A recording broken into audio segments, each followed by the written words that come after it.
하나님께서 오늘 우리와 함께 하십니다. 오늘 우리에게 주시는 말씀 우리가 함께 나누기 원합니다. 여러분, 뜨거운 믿음의 사람이 되기를 주님의 이름으로 축복합니다. 우리의 믿음이 미지근해서는 안 되겠죠. 하나님, 우리가 뜨거운 믿음의 사람이 되기를 원하세요. 차든지 뜨겁든지 미지근하면 내가 뱉어버린다. 우리 하나님은 아주 명확하신 하나님이세요. 우리는 그 하나님 앞에서 숨길 수 있는 것이 아무것도 없어요. 그래서 우리는 예배자는 정직한 예배자가 되어져야 합니다. 우리 자신을 정직하게 하나님 앞에 나아가야 돼요. 그래서 모든 것을 꿰뚫어 보시는 하나님 앞에 우리의 마음을 깨뜨리고 찢고 나아가야 합니다. 하나님은 상하고 통회하는 심령을 바라보세요. 외형이 아니라, 외모가 아니라, 그 사람의 어떤 배경이 아니라 그 사람의 마음을 중심을 보신다 말씀하세요. 우리 마음의 온도, 하나님을 향한 우리의 열정의 온도, 하나님이 아시죠? 그래서 우리는 그 하나님을 속일 수가 없습니다. 항상 정직하게 순전한 마음으로, 약하면 약한 대로, 부족하면 부족한 대로, 진심으로 또 전심으로 나갈 수 있게 되기를 바랍니다. 우리가 찬양했어요. 전심으로. 믿음의 삶은 99%가 아니에요. 100%입니다. 하나님은 우리가 진실로 당신 앞에 전심으로 나아가기를 원하세요.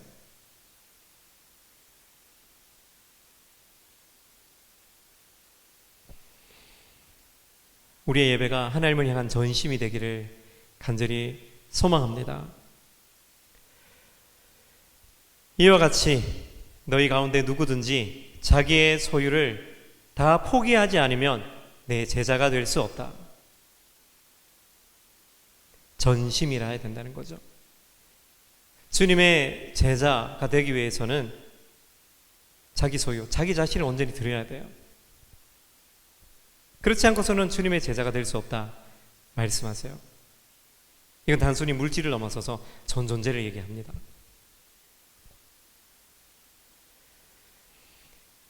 사무엘상 15장 22절에서 23절 말씀입니다. 그러자 사무엘이 대답했습니다. 여호와께서 여호와의 음성을 순종하는 것보다 번제와 다른 제사들을 기뻐하실 것 같소. 순종이 제사보다 낫고 귀 기울인 것이 순양의 기름보다 낫소. 거역하는 것은 점치는 재와 같고 교만은 우상을 섬기는 악과 같은 것이요. 당신이 여호와의 말씀을 거역했기 때문에 그분은 당신을 버려 왕이 되지 못하게 하셨소. 아멘.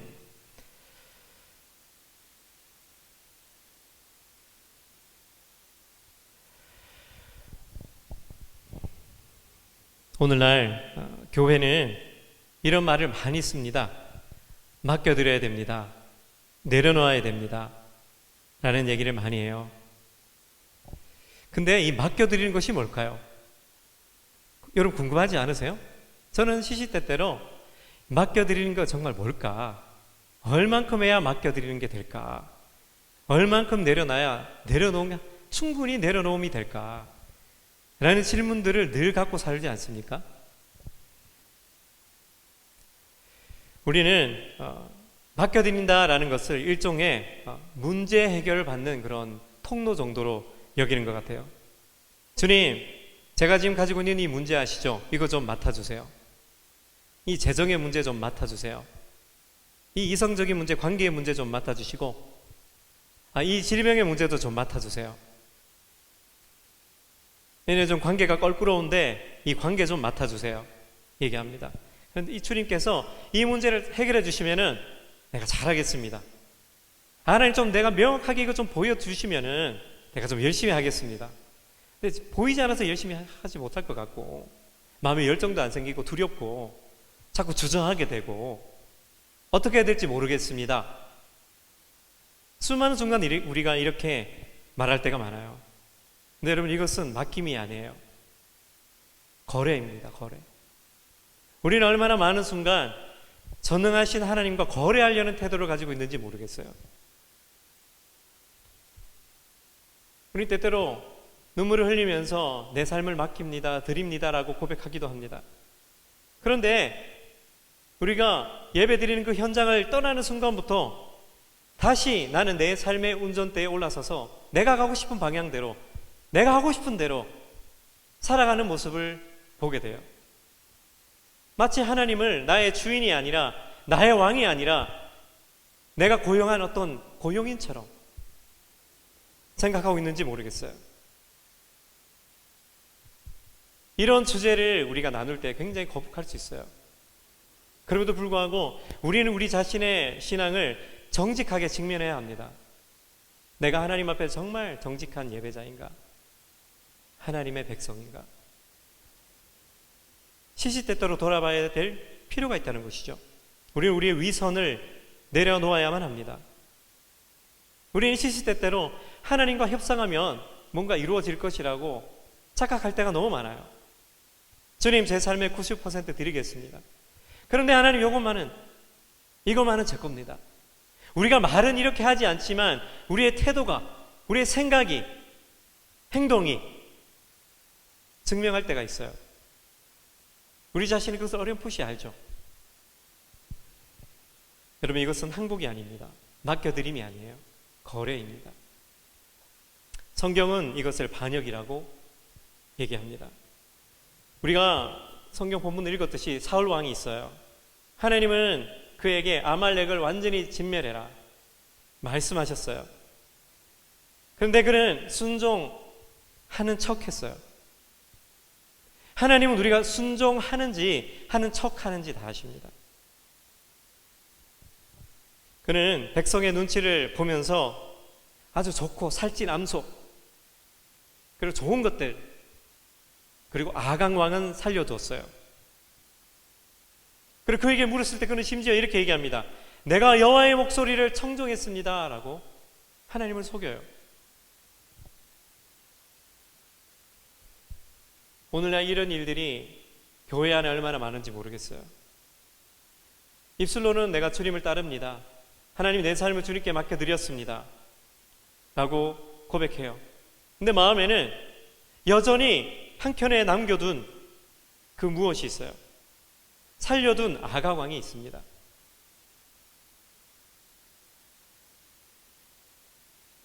오늘 우리는 우리 자신에게 스스로 자문해 보는 거예요. 나는 하나님보다 더 사랑하는 비밀스러운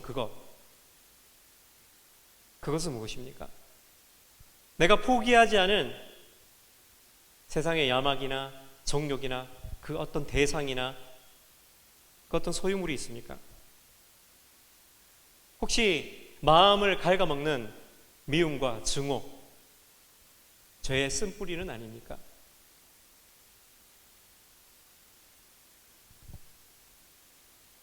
하나님은 부분적인 순종을 기뻐하지 않으세요. 사무엘은 이렇게 얘기합니다. 순종이 제사보다 낫다. 듣는 것이 순양의 기름보다 낫다. 이 듣는 것은 여러분 그냥 귀로 듣는 것을 넘어서는 거예요. 이 들음에는 행함이 동반되어 있는 거예요. 성경에서 말하는 들음이란 행동하는 것을 의미합니다. 하나님께서 말씀하신 대로 내가 움직이는 것을 얘기해요. 내가 예배했고 내가 하나님을 생각했기 때문에, 내가 예수님을 믿기 때문에, 그분의 존재를 인식하기 때문에 나는 구원을 받았다. 그건 우리의 오해일 수 있습니다. 착각일 수 있어요. 하나님을 인식하는 것과 하나님 주 예수 그리스도를 나의 주인으로 모시고 그분과 함께 내가 십자가에 못 박혀서 그분을 나의 주인으로 모시고 그분의 말씀대로 순종하며 살아가는 것은 다른 것입니다. 여러분, 우리는 하나님을 인식하고 있습니까? 아니면 그분의 말씀대로 살아가고 있습니까?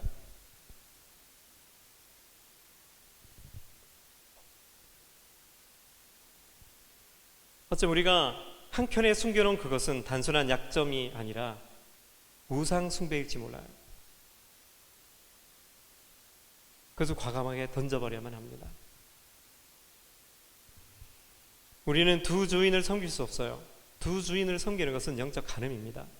우상 숭배는 영적 간음인 거예요. 그것을 놓아둬서는 안 됩니다. 그 문제를 반드시 해결해야 돼요.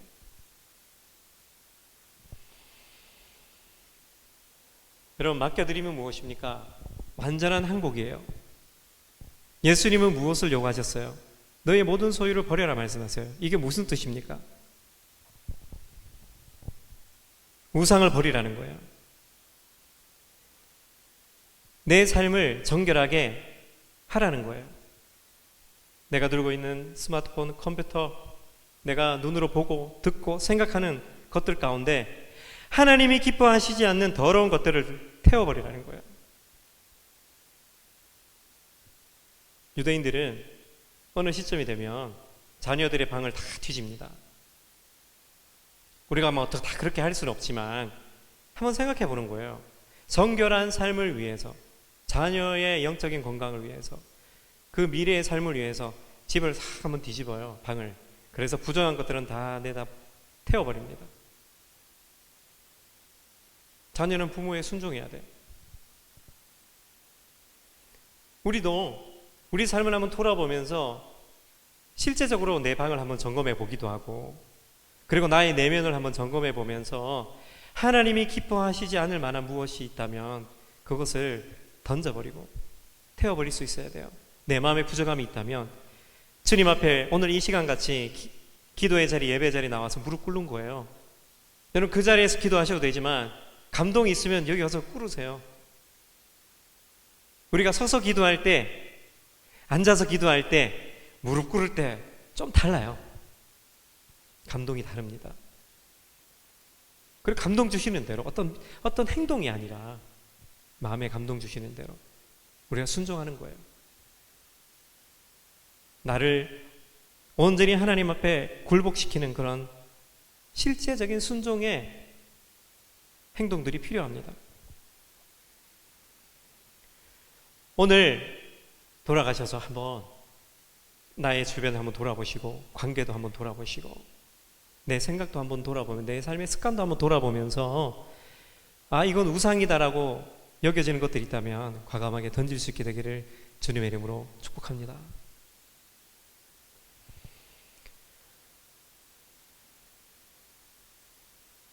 맡겨드림은 권리라는 것들을 버리라는 거예요.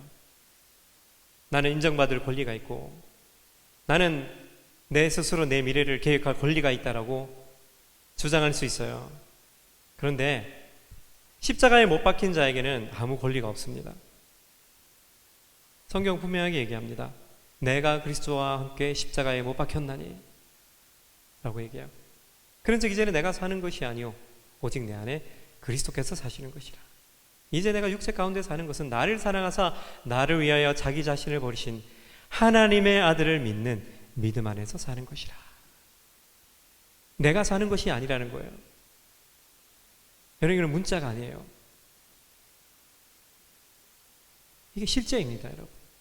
이것이 저와 여러분의 삶의 실제가 되었습니다. 할렐루야. 그래, 믿음은 나는 없는 거예요. 권리를 주장하는 나는 없는 거예요. 그럼 내가 완전히 죽을 때 하나님의 생명을 맛보게 됩니다. 할렐루야. 완전히 내려놓으면 나의 지금까지 내 삶을 짓눌러 왔던 우상은 짓누르거든요. 우리의 삶을 파괴하고 도둑질하거든요. 죽음으로 이끌고 가거든요. 근데 주님은 우리를 자유롭게 하세요. 십자가의 영광은 우리를 자유롭게 합니다. 할렐루야. 저와 여러분을 자유롭게 합니다. 여러분, 십자가를 붙드십시오. 그리고 여러분, 날마다 고백하세요. 나는 주님과 함께 십자가에 못 박혔습니다. 그리고 주님과 함께 부활했습니다. 나는 새 생명을 얻었습니다. 그래, 나는 새로운 삶을 오늘도 살아갑니다. 여러분, 이거 완전히 새로운 관점이에요. 세상 사람들이 알 수 없는 관점입니다. 이 새 생명을 누릴 때 삶의 현실이 어떠하든 우리는 이 땅을 살아가면서 믿는 자나 믿지 않는 자나 어려움과 고난을 당해요. 해와 비를 믿는 자나 믿지 않는 자나 하나님 통일하게 공급하세요. 고난도 믿는 자나 믿지 않는 자나 때로는 경험합니다. 그런데 이 고난을 대하는 태도도 다르고, 때로 우리 삶에 찾아온 행복을 대하는 태도도 다른 거예요. 우리에게 어떤 기쁨과 승리가 있다면 그 승리의 영광은 하나님께, 내게 고난이 있다면 이 고난을 통해서 주님의 영광을 보리라. 고난 너머에 있는 그 십자가의 영광을 바라보는 거예요.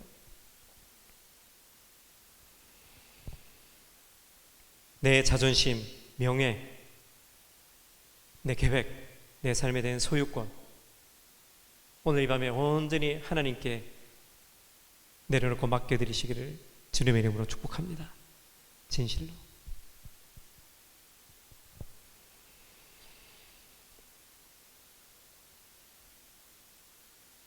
삶의 통제권을 온전히 주님께 맡겨드립시다. 여전히 나는 내 삶의 운전대를 내가 잡고 가려고 해요. 내가 주인 행세하려고 합니다. 우리는 기도조차, 이 예배조차 내 목적을 이루려는 어떤 수단으로 여길 때가 너무나 많아요. 내가 예배했으니까, 내가 기도했으니까 하나님은 응당 들어주시겠지 라는 태도. 우리는 그 운전대에서 내려와야 합니다. 그리고 주님께 맡겨드리고 우리는 물러서야 돼요. 그래서 주님께서 가시는 대로 따라가겠습니다. 목자께서 인도하신 대로 저는 나아가겠습니다. 저는 그런 삶을 결단하게 되시기를 주님의 이름으로 축원합니다. 오늘 이 밤에 우리가 온전한 맡겨드림의 삶을 살기로 결단을 할 수 있게 되기를 바라요. 예배를 회복하고 무너진 예배 재단을 일으키고 깨어진 상한 심령으로 주님을 예배하기로 여러분 결단하십시오. 주께서 기뻐하시는 제사는 상한 심령이에요. 여러분, 화려한 교회, 화려한 뮤지션, 오케스트라, 뛰어난 싱어들의 노래, 그것이 나쁘다는 것이 아니라 그곳에 서 있는 한 사람 한 사람의 마음의 중심을 보십니다. 그의 심령이 깨져 있는지를 하나님은 바라보시는 거예요. 하나님께서 지금 이 땅을 흔들고 계십니다. 정치를 흔들고 계시고요, 경제를 흔들고 계시고요, 또 어떤 이는 건강을 흔들고 계십니다. 우리가 의지하고 있는 그런 안식처라고 믿어왔던 것들을 흔드시는 때가 있어요. 왜 그럴까요? 여전히 붙들고 있는 그 우상을 내려놓게 하시려고. 하나님이 찾으시는 재물은 화려한 예배가 아니에요. 우리의 순종입니다. 깨어진 마음으로 하나님 앞에 나아가는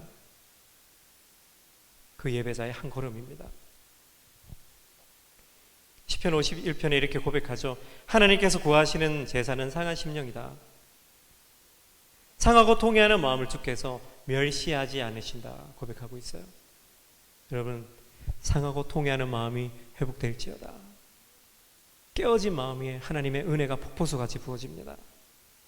여러분, 자기를 부인하시고 자기를 십자가에 못 박으시고 하나님의 그 십자가의 은혜를 붙들고 부활의 소망을 붙들고 천국의 소망을 부여잡고 간절히 기도하며 나갈 때 하나님께서 그 깨어진 심령에 새로운 생명의 역사를 이루실 줄 믿습니다.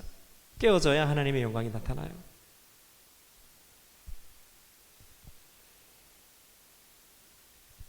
우리가 스스로를 깨뜨릴 때